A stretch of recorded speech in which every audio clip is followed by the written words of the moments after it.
Viral online ang dalawang lalaking nahila mula sa imburnal sa Quezon City. Paliwanag nila na trap daw sila sa loob. Kung paano sila napadpad dyan, alamin sa Frontline Report ni Monty Lopez. Tao nga. Sa kasagsagan ng malakas na ulan, nakarinig ang mga dumaraan ng mga sigaw mula sa loob ng imburnal sa kabaan ng EDSA Mindanao Avenue sa Quezon City. Ginagawa mo dyan? Nang alisin ang mga batong nakaharang sa maliit na butas, dito bumulaga ang nanginginig na kamay ng isang lalaki.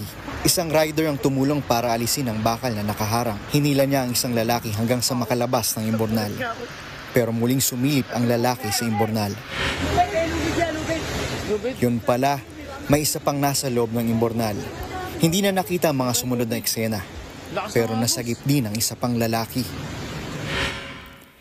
Agad nag-viral online ang video lalo't kumakailan, isang babae rin ang nakitang lumabas sa imburnal sa Makati.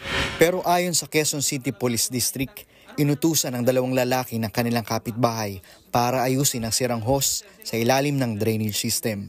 Habang nasa loob ng kanal, biglang bumuhos ang malakas na ulan, dahilan para mabilis na tumaas ang tubig. Sa takot na matrap, naghanap sila ng ibang malulusutang lagusan hanggang sa doon na sila namataan ng publiko humihingi ng saklolo.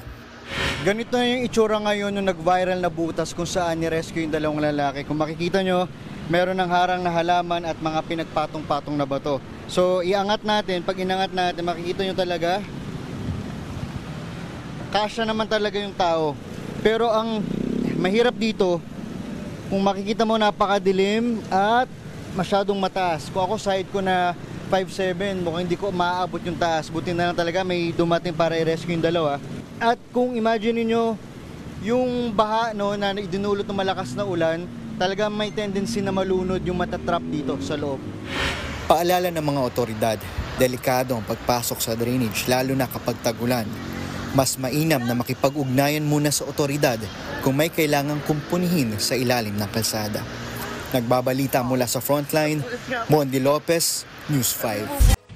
Mga kapatid, Nikki de Guzman po. Iba na ang may alam at may pakialam sa panahon ngayon.